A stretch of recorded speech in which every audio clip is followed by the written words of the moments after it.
Hello, I'm Mike Hackard.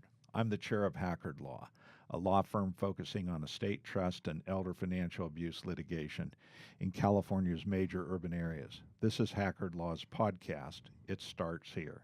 This is an August 2017 podcast featuring Bernard Lee, a legal marketing expert, and you'll see much more. We're going to discuss some of Bernard's experiences where he has helped others achieve their potential. I appreciate Bernard's presence here today. Bernard, thank you for being here and welcome. Thank you for having me. I appreciate it. Yeah. So in these podcasts, we just kind of start with background, like where were you born and where'd you go to school, and we'll go through that a little bit. Okay. Yeah, I was born in Seoul, Korea. Grew up in a military family, so we moved around quite a bit. But was born in Seoul, Korea. Moved from Korea to Georgia, Florida, Oregon, then back to Okinawa. Finally settling back down in Virginia, where I went to high school, and then moved to New Mexico, and then went to New Mexico State for college. And in my professional career, I've lived in California, Missouri, Colorado, and now back in California. Yeah, well, we're glad to have you back here in California. So, because I know a little of this, I'm going to still ask it. Sure. Because our friends don't know. So, did you play any sports in high school? Yeah, I actually did. I played basketball and football, and we moved to New Mexico and just focused on basketball, and was fortunate to go to New Mexico State. Unfortunately, wasn't good enough to play basketball at New Mexico State, but walked onto the football team and played for about a year. You know, you told me a little about football and football conferences that I didn't know, but maybe talk about that a little bit. I mean, first of all, that's pretty cool. You walked on. But tell me about that, about the games during that first year. Well, football is a lot different than it is today. And back then, you didn't have these big 5 power conferences.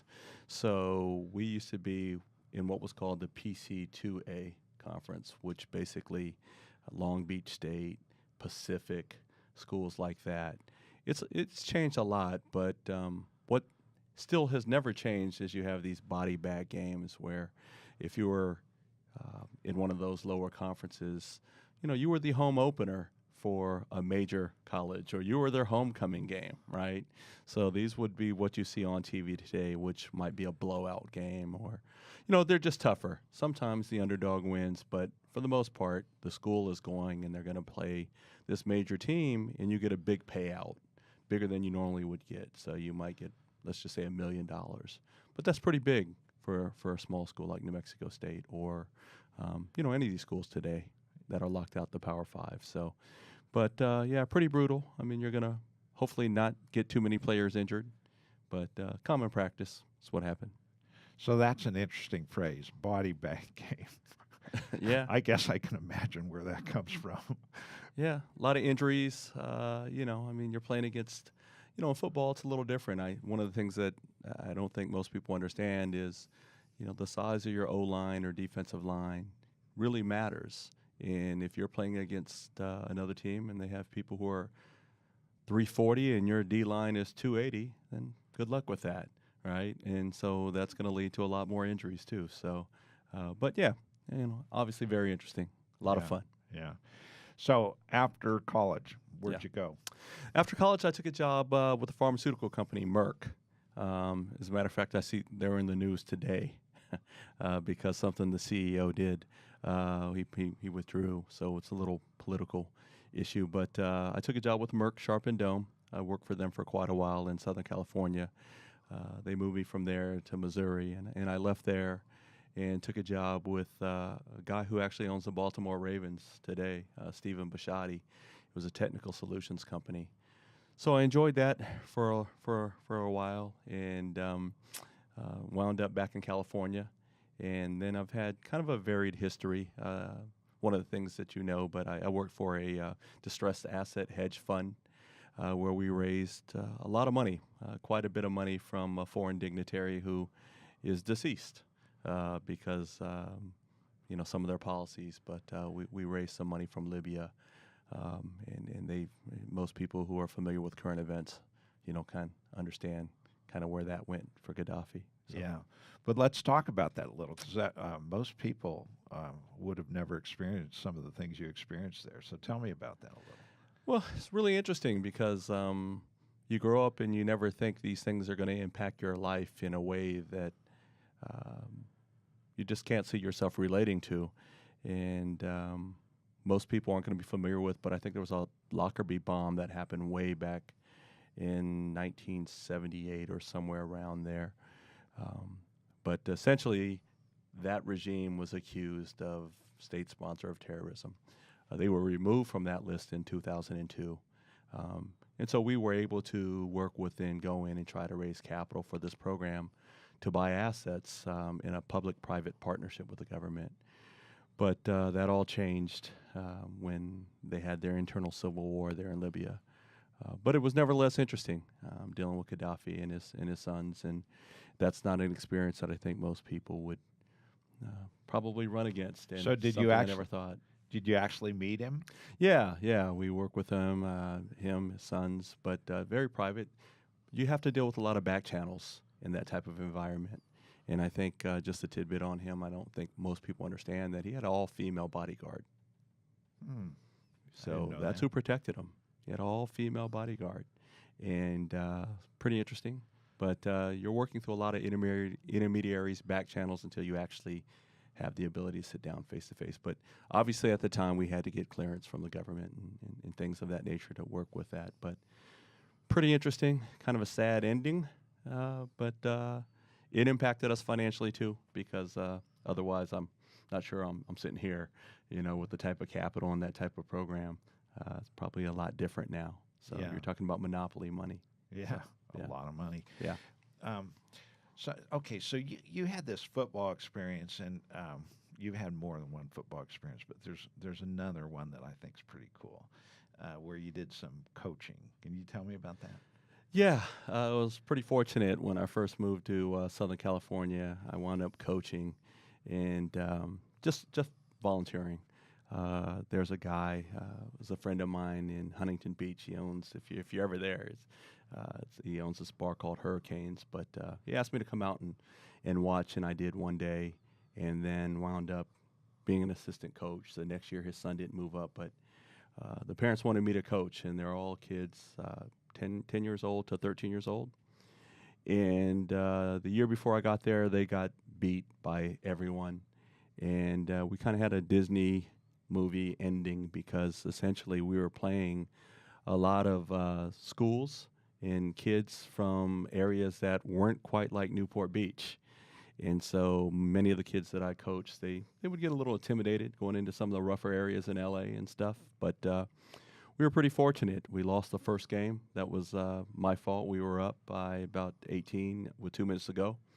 But there are certain rules that you have to follow, and I didn't get all the kids in. But we came back. We ran the table. We met them in the Super Bowl. We won the Super Bowl. And it was kind of a big accomplishment. Some of the kids went on to Ivy League colleges to play. One went to Colorado, and at one point in time was highest-rated junior college linebacker in the nation. It's the same program that Matt Barkley came in right after I stopped coaching. Probably would have coached him if I would have had him. But, the Mark Sanchez's of the world from down there, and Matt Barkley, and you hear these guys. But it was that program, so it was really fun. And we won the Super Bowl. It should have been a Disney movie. I could probably write the script tomorrow, but kids had a great time. So, how were you, what was the impression from the other coaches in the league when you first came in with a bunch of kids from Newport Beach? They all wanted to play us. I think that, let's face it, there are different areas of the world. When you're in LA and in some parts of Southern California, there's an economic challenge there. But, the part of the perception was we want to play those kids down there because they weren't going to compete, or they're not quite as competitive, or they're really soft. But we changed that. And so the kids had a really good experience. I'm still proud. I keep in touch with many of them today. I'm kind of like a bigger brother today, because they're all grown men now. And some of them have gone on to accomplish pretty good things. Like one of the kids wound up going to Florida, where he was a snapper on the national championship team with Tebow. So, you have all these different things, but it's pretty cool. But what they learned is just how to believe in themselves, to never give up, no matter who you're playing against. But look, we're all human beings, and so you go in there and you go in to compete, and so they learned that, and it's been a great experience. Now I know we could spend 3 hours on it, but so how'd you get those kids motivated? I mean, they've been losing, right, for Sure. years. Sure. So you come in, and what do? You just tell them you're going to win this year. No, I think you told them more than that. So how do you get them motivated? Yeah, I can't repeat everything, but never inappropriate. But here's one of the things we did. I'm a big fan of John Wooden. So one of the things I try to get them to do is just buy into Wooden has pyramid of success. And I try to get them to build into this team concept where everyone had to memorize one of the building blocks on that pyramid. And at practice, we held each other accountable to them. So that's the first thing. And they just kind of bought into that. And then after, I just have this theory that, it really doesn't matter. You should never be less of who you are, so someone else couldn't be more of who they want to be. Be yourself. And then, everybody rises. So they kind of bought into that philosophy, and they took that when they competed. And so the first time they had a little measure of success, they started believing in themselves. And then they would see their opponent quit or stop trying, and then they got stronger. So we went through a whole season of that. And at the end of the day, it was really unique. I'm telling you, if you look at Disney and they have the Mighty Ducks, they probably could have a movie based on this. It was pretty special, and we had some pretty good experiences. Well, maybe somebody will see this and they'll think of a movie. You know what? Ones do. There probably is a Little League football movie due. But it was pretty significant because it was all Southern California, and there were 20-some-odd teams, which is a lot for a youth football league. After we finished, I think most people are familiar with Snoop Dogg, right? And so they have the Snooper Bowl in Florida. But I think our team would have won that whole thing. We were pretty good, but they started that after. That's just fair. That's the attitude. Like, yeah, I would have taken them. No, we would. I mean, I feel pretty good about it. I mean, I'm not trying to be cocky, but we had a good team. They were really good kids. They were humble. They worked hard. And here's the thing. So you don't get kids who are 13 years old who run a 4.640. I had a bunch of kids like that. Wow. I actually had Pat Hayden from USC. His nephew was quarterback on the team. We had some really good kids. So we had a lot of talent and speed. We would have been pretty good. So I think you're a great coach, and we've been working together for several years now. And frankly, for any other lawyers out there, you don't know what you're missing. Thank you. Really, I appreciate that. Bernard is great. He helped us in many ways. So talk to me about legal marketing. One of the biggest misnomers about legal marketing that I think is really tough is it is really competitive. And I think that attorneys just assume, because of their legal knowledge, that people know who they are or are naturally going to reach out to them. But the biggest thing that's changed is essentially the environment. I mean, the practice of law, it changes a little bit, but it's how you find clients today. And I think a lot of attorneys, the number one thing that I get when I walk into every office, how do you find clients? And most of them will tell me through referrals. They get 100% of their client through referrals. But the reality is they're not getting all their referrals. Many people don't even know who they are. I go through it every day in life. I mean, I trial when I go into grocery stores or at my kid's school, and I ask people, if you needed X type of an attorney, whatever the practice area, name it. They have no clue. They don't. Yeah. And the other thing that I think attorneys just kind of miss a little bit is people put their guard up when it comes to legal matters, meaning they want to go to someone they trust. So even when they find someone, they have a family member or someone who interjects and basically tells them, don't go there, go to someone I know. And it could be someone who worked on their car, at this body shop, but people feel comfortable with that. So you can combat that. And I don't think a lot of attorneys really understand that. It's one of the things that you guys have always done really good. I mean, when we started working with you, you had done really, really well. And then business had changed a little bit and you were changing the model, but you started with a different base, right? So you started improving, you were showing up online, doing all these great things.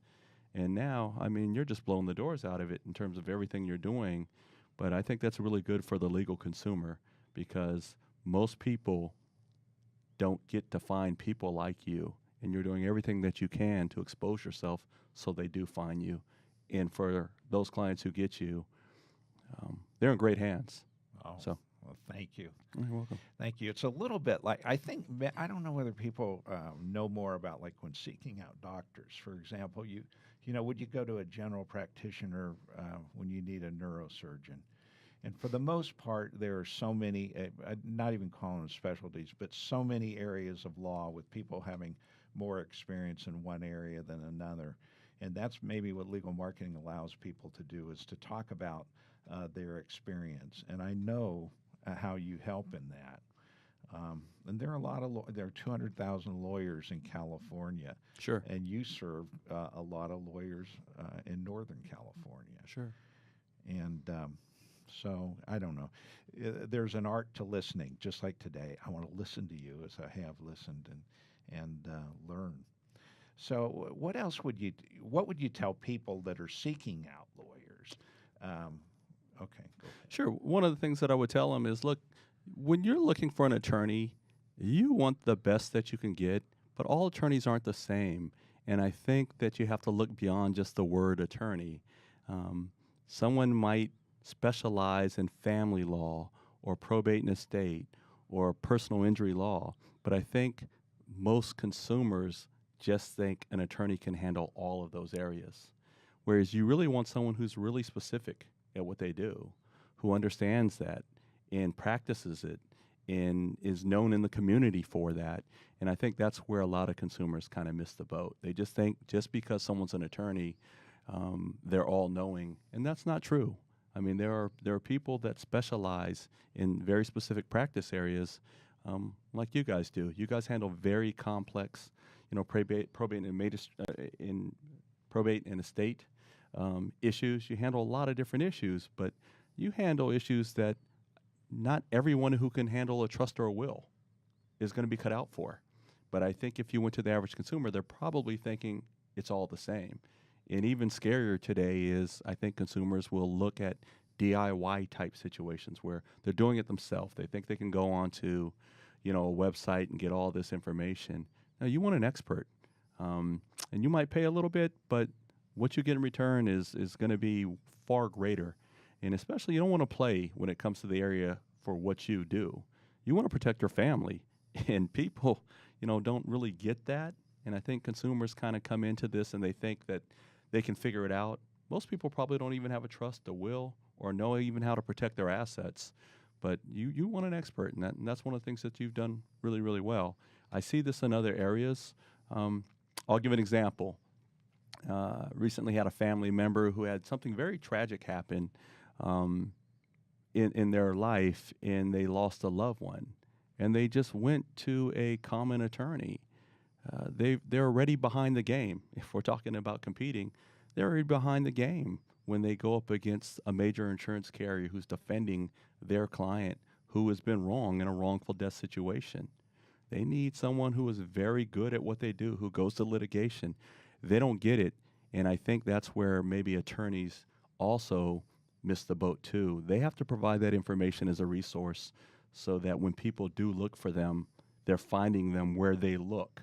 People are on social media, they're on YouTube, they're online, they're all these different places. So it's somewhat of their obligation to put that information out there in a way to educate consumers too. Yeah, it's great to help enlighten people. Not that we're the fount of all wisdom, but we can share experiences. Sure. And I think that's what I think most people are interested in. Like, I love your stories, okay, because they're great experiences, and they're also teaching mechanisms for me and for others. Like you talked about, I love your story of coaching because I can imagine it.